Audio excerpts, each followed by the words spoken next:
All right, thanks, Chris. Good to see everybody. Excited to get back home for a 2:30 kick here against Texas Tech.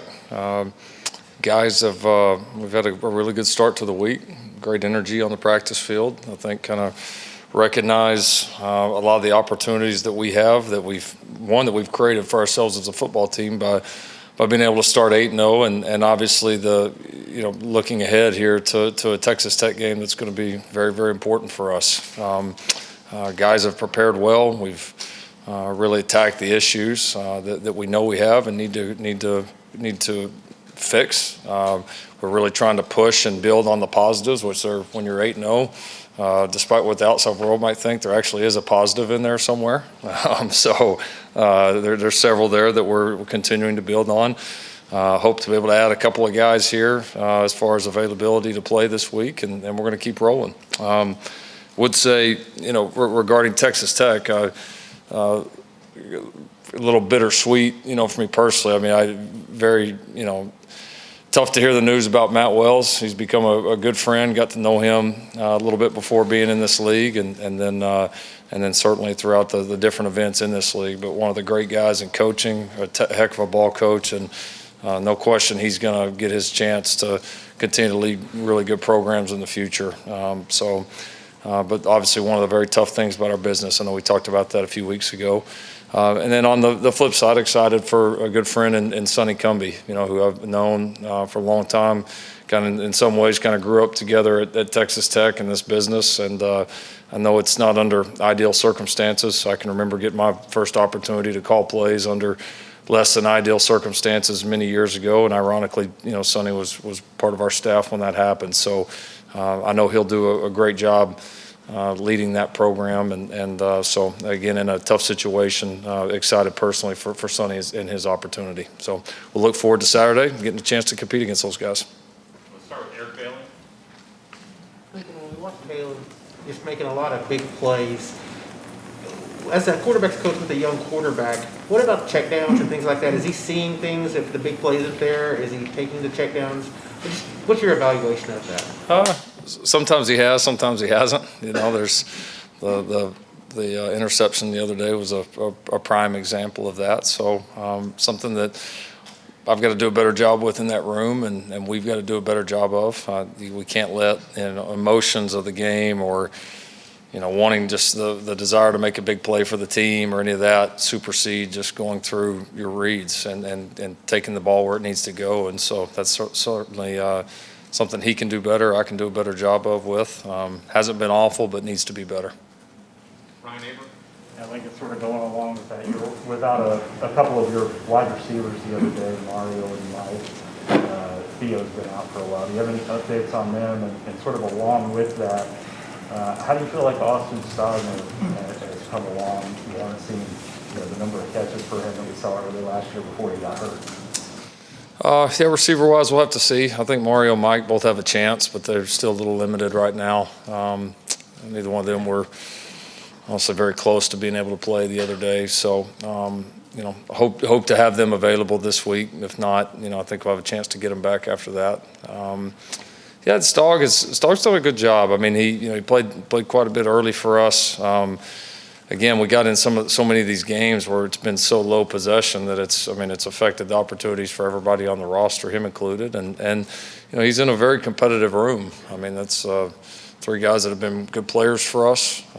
Three guys that have established themselves as trustworthy guys and guys that we feel like we can go to them and they're going to make the play. Last few weeks the ball's found those other guys a little bit more, but Stog is a really good weapon, and wouldn't surprise me at all if he really breaks out here. And I think he's getting better. He's practiced better, especially here in the last several weeks, and so those things go in ebbs and flows. But we still realize the weapon he is, and certainly want to continue to get all those guys involved. Jason Kersey. Lincoln, I know so much of Alex's defensive identity is creating havoc and getting pressure on opposing quarterbacks. What do you attribute it to, maybe, that you guys haven't been getting that same level of pressure on quarterbacks the last couple of weeks? I would say a lot of things. I mean, we obviously knew we needed to play better on the defensive front. I thought we were a little bit better the other day than we were against TCU. Some of it comes with just kind of the nature of that game and the way that it played out. It was a much different game than TCU with, again, so much run game, kind of controlling the clock, play action. Can we be better on the front? Yes. Is there some things we can do, better schematically to try to help that? Yes. And those things play in tandem. I mean, the better you play on the back end, typically the more you make quarterbacks hold the ball, and then vice versa. So, I mean, I don't see groups that are incapable. I don't see groups that are not showing signs of it, but we need to do it on all three levels of the defense more often. Again, obviously you get the front's more active. It's going to make those other guys' job easier, but at the same time, if we can do a better job the back end, the back seven, those guys doing an elite job of covering, of fitting runs, putting them in long yardage situations, then you give the front more opportunity to cut it loose as well. So I think the answer is, nobody's way off. We just need everybody to be a little bit better. Jesse Brendan. Hey, Lincoln, I wanted to ask you about Jeremiah Hall. He's had touchdown catches in back-to-back weeks. Just how big has he been on and off the field this season? He's been great for us. He's been one of our captains, one of our leaders. Been very steady as a player. I know we've talked about over the last few years. He's really improved as a receiver. I think made himself a more versatile player than he was when he walked in the door. And there's just a lot of trust with the guy. I mean, the guy, you know what you're going to get every day at practice. You know what you're going to get every single game. He rarely makes mental mistakes. He's always into it. No matter if the job's catching the ball and scoring a touchdown, or it's making a tough, gritty block in the box, whatever it is, you know that typically he's going to get his job done, and he's going to come to compete and be ready every day. So no, he's definitely one of our bell cows, one of our big leaders.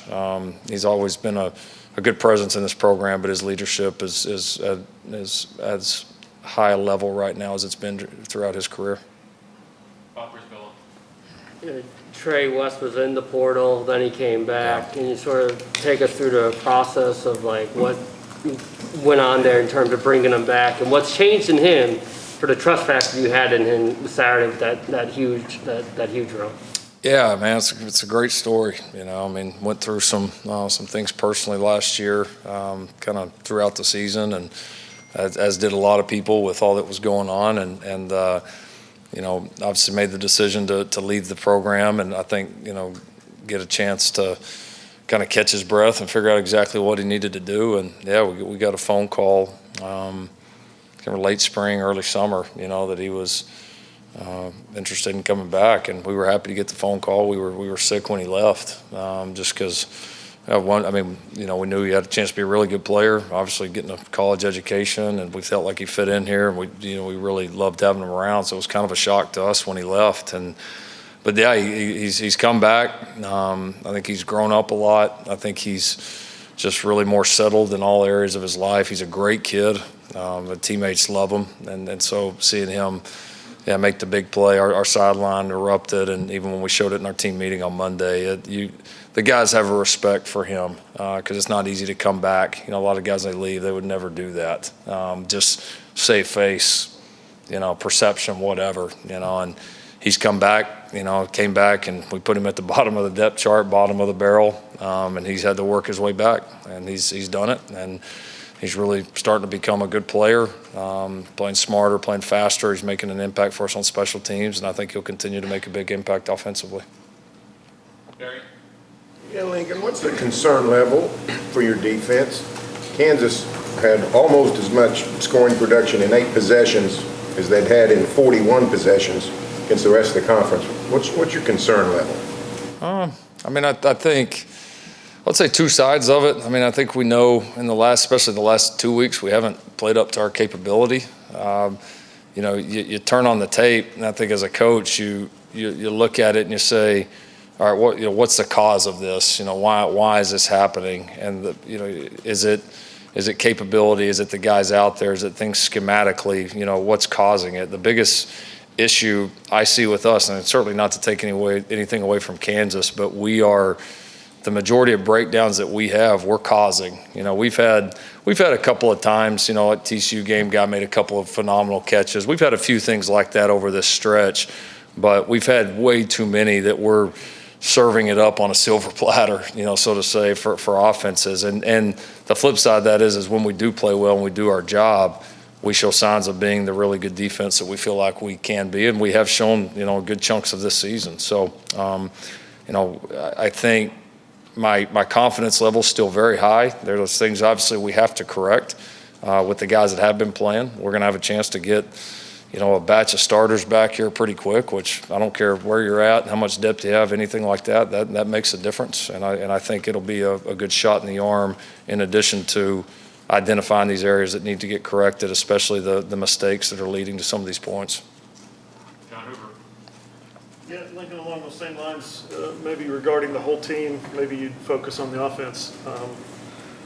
Was there a little bit of a shock factor Saturday when you came out and the guys were just flat offensively, flat defensively, emotionally flat? You talked about poor play and being frustrated by that. Was that something that you were a little bit shocked by? And have you put your finger on why that happened Saturday?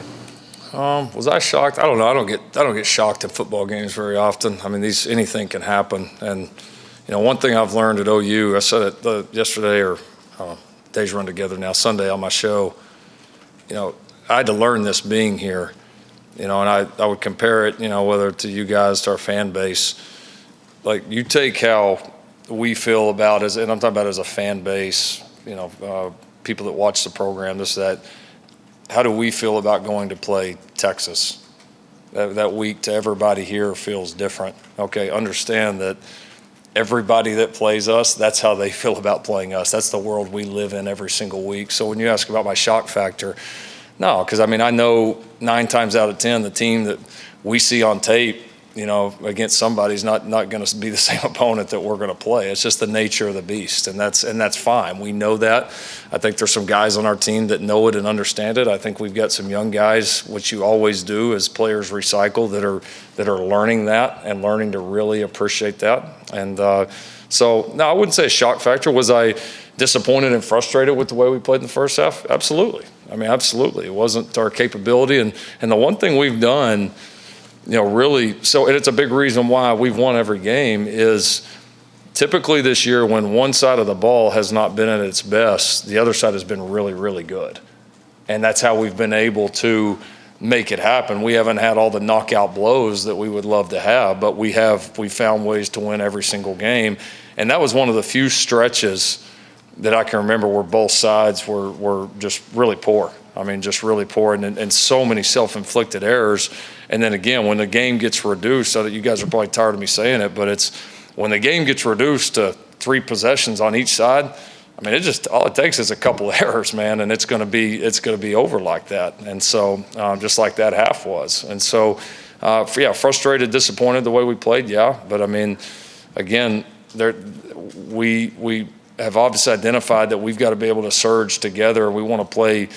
We don't want, one side having to carry the other or make up for the other. It's a great quality to have. You have to be able to do that, because not all the time are both sides going to be at their best. But we realize we've got to be able to string together some quality football between all 3 sides of the ball more often, and we'll make those runs like we have in a few of the games this year. So that's been a big emphasis point for our guys, our team. I think we've been able to identify and really zero in on some key things that we've either done well or that have held us back, and we're aggressively pushing towards the things that we've held us back, and feel like that we'll get them corrected. Mm-hmm. Gary. Lincoln, to the question about correcting some things and getting better, we're at the time of year where you're used to seeing that happen, obviously. It's happened since you've been here with Bob in 15. It's not as obvious this time around. That's evident. Why? Why? It's the end of October. We're about to get into November. Usually, the fan base, even if without results, even can see a team that's really playing its best ball. What's the disconnect to this team? I don't think there's a disconnect. I just think we're kind of on our journey, and I think in a lot of areas we have improved, and I believe we'll continue to improve. I think every journey is different. Every game is different. Every scenario is different. This has been a year of these crazy low possession games where again it evens the playing field. It just does. Now there are things we can do better to, eliminate those, create more possessions, stay on the field longer offensively, get off the field quicker defensively. Absolutely. But I see, when I watch the tape, I still see improvements, and I still see things that get me really excited about what this team can be.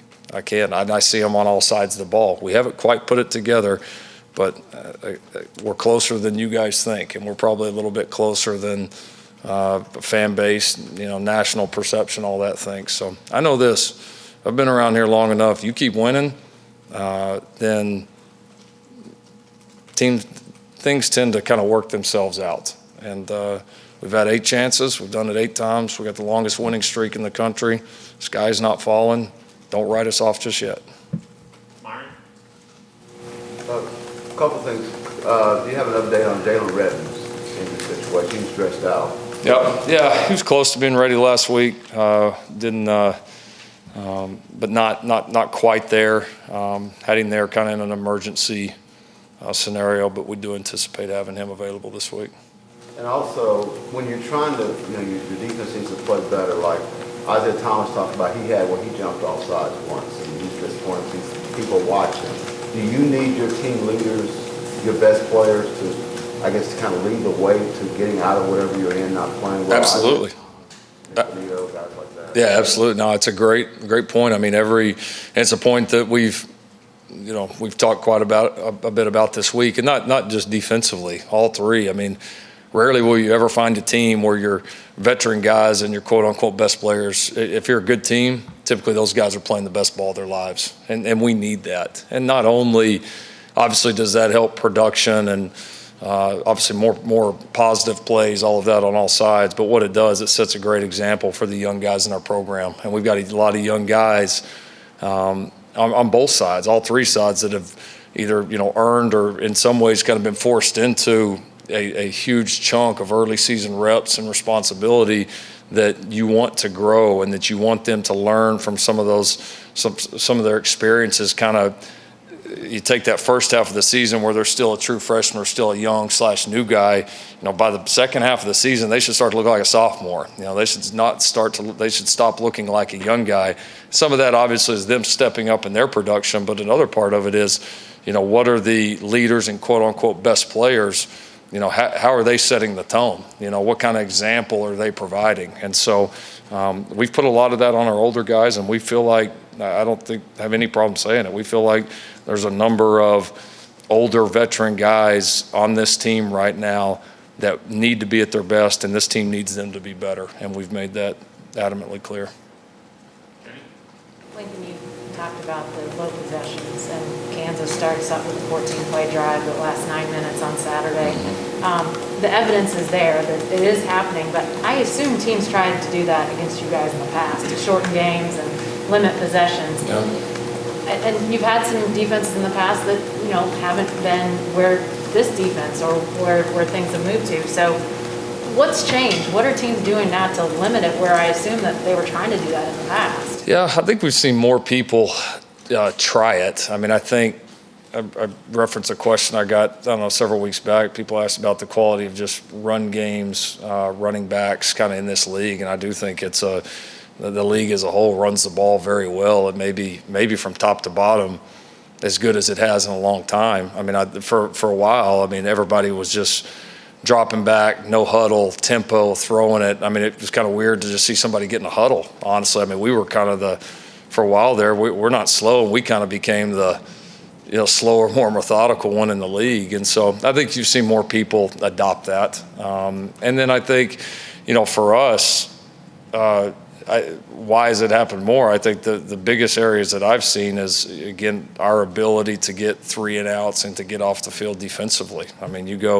that's a great plan. You go shut somebody down and get 3 and out. That plan doesn't work very good. And so, being able to get off to a fast start, it's like playing an option team. If you can get off to a fast start, a lot of times you feel like you have the advantage.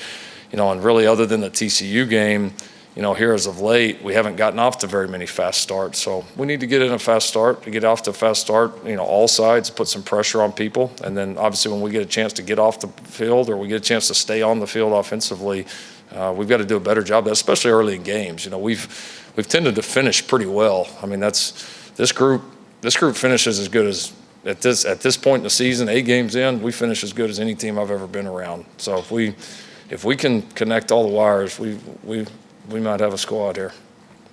James Hale? You know, Lincoln, I'm curious what you think about your offensive line, because it looked like Caleb had plenty of time in most of the cases, and then on your 2 4th and 1s, you know, your running back gets stood up, and Caleb was saves with both of them, really. So, curious what you thought of their overall play. How did you grade it out? What did you think of it? Played solid. The penalties were probably the biggest negative. The first 4th down, no, we had a clean gap inside. I mean, Caleb bounced it, probably shouldn't have bounced it, but did and scored, and it looked great. If he'd have ran inside, I don't know if he'd have scored, but he would have, you know, I could have gotten the first down inside. So that one was blocked really well. Second, 4th down, yeah, we had a mental error by one of the offensive linemen that led to it. No, we've played, we're settling in. We're playing better. Young guys are getting better. We protected pretty well. We were the majority of the plays the other day, we were pretty good, but we had a few too many errors, especially the penalties. And like I said, I referenced that error. We had an error on the first 3rd down protection, the first 3rd down of the game when we had a drive going. So, you know, solid, but can it be better? Do we expect it to be elite? Yes. But I don't think there's any doubt in my mind that we're improving there. But we need that group to be, that group to go from being good, you know, solid, all that, to being elite. And the part of taking that last step is eliminating those mental errors, eliminating those penalties. Joey Helmer? Getting back to Mike Woods and Mario Williams, those are guys that made key catches for you this year. Did that limit you in any way offensively, not having them, or can you quantify their absence, how that affected you offensively the other day? Yeah, I mean, it definitely had an effect. I mean, you just, in a sense, wipe out an entire position group.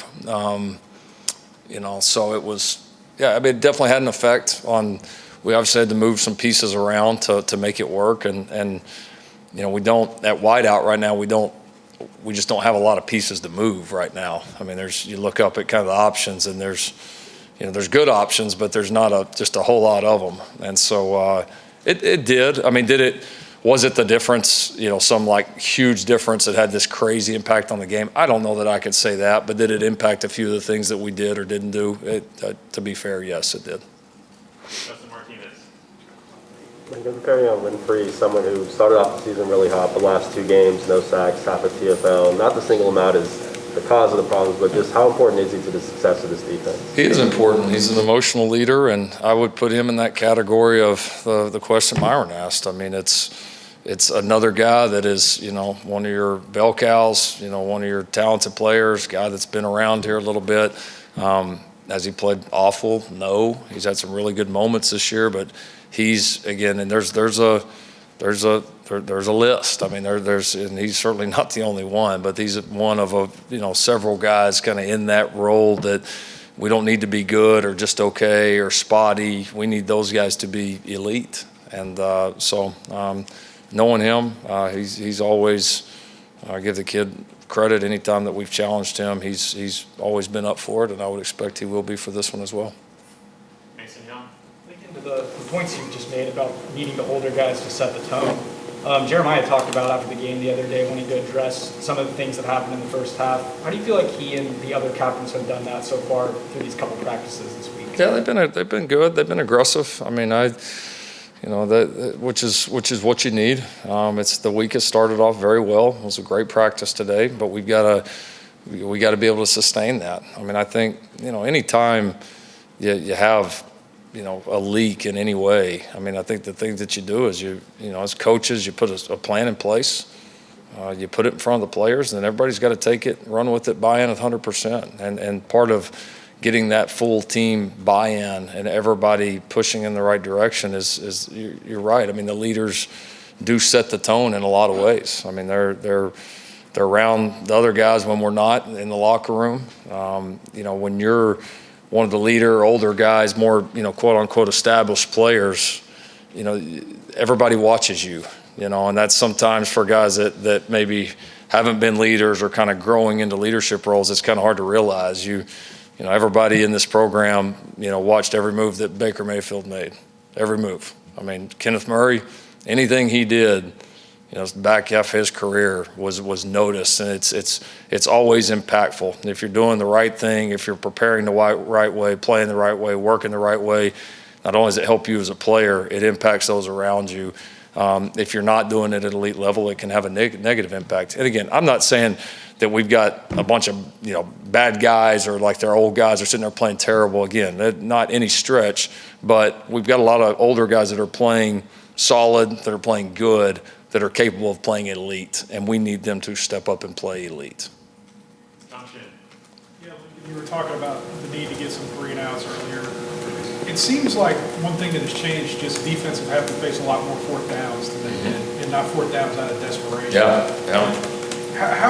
How do you kind of get that mentality in them that, just because you stopped a guy 2 yards short on third down, we're not getting ready to field a punt here? No, it's a challenge, and we faced a ton this year. I mean, you think about it, if I went and told you, hey, in this game, we're going to give up 2.5 yards of play, everybody in the world would take that. You'd lead the country in defense. When you play 4 downs and give up 2.5 yards of play, guess what? It's first down.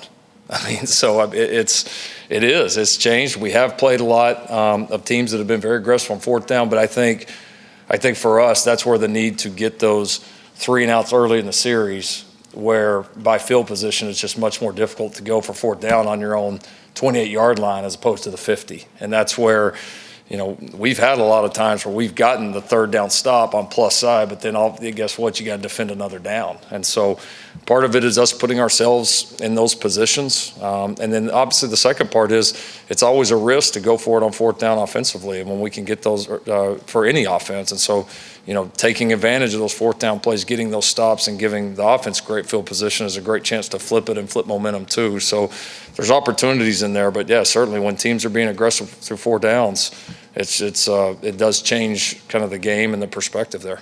Just a follow-up, do you kind of maybe play caller wise have to change your mentality where a lot of times if it's 3rd and 9, you call a defense where, yeah, you can have 7 yards, that's no problem, but if you give up 7 yards, that probably means you got to defend a 4th.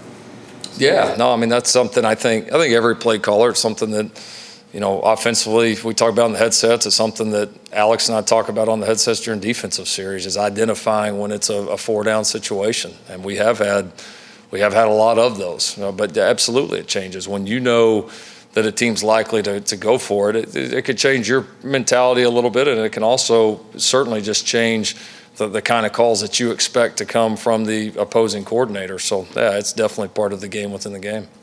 Eddie? I think there's a sense from the fan base that we're going to come in here and throw a shoe at you or somebody like President Bush did. But is there a level of frustration defensively? Just because it seems like it is, if it's not one thing, it's another from week to week, and it's the 9th week of the season, and we're still asking you, how's it going to turn around? Yeah. I mean, I would say it is what it is right now. I mean, I think it's my sense of it right now is there's, I see capability. I see defense have played very well for us early in this season. I see no reason why this defense cannot play very well the back half of this season. I see some things starting to come together that give me a high sense of confidence that it's going to get done. I feel like we have the right people in the room to get it done. And again, when we have sprung leaks, when it hasn't been good, I know the emotions of being in a stadium or a fan watching it on TV, I get that's one thing, but when you take the emotions out of it and you go sit down and watch the tape, I watch it saying, I left the Kansas game the other day, probably like a lot of people, disappointed how we played defensively, especially obviously in the first half. All right, I get on the plane, we're flying home, I'm watching it, calmer head, all right, emotions kind of have run their course, and look at it saying, gosh, damn, we're close. We're so close, we're agonizingly close. And again, the thing that the mistakes, the things that have hurt us, the times when people have moved it for the most part have been our errors. It's not just guys getting beat or guys not doing this or the capability not there. So you feel like it's very correctable. And I think then you add that with the anticipation of, listen, when you got 4 starters out, again, I don't care who you are, it's different. I mean, it just is. And with the anticipation of kind of building back up this roster, adding some key pieces, I can very clearly see this thing coming together. So that's where I sit on it. no doubt our expectations there are incredibly high, but I think we've got the group to reach it. I'll be very surprised if we don't. Is it, I guess, hit a little bit differently, and I know they're college players, I'm not trying to take a shot at them, but is it hit different in the locker room than it was Kansas, and they're on the bottom rung of, the echelon of college football?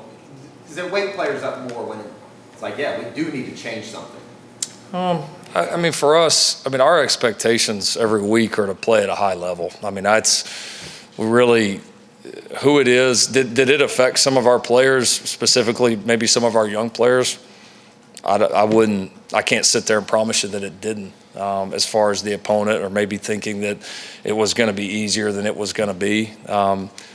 Does the disappointment feel any different because who the opponent was? No, because listen, that could have been the Millshoe JV team, and if you're going to jump off sides, a ton of times, if you're not going to fit runs correct, they're going to get yards unless they just fumble the snap.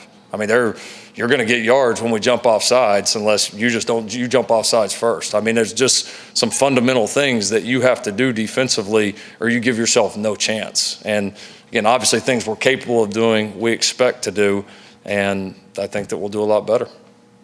That's all I have time for today. Thanks, Coach. All right.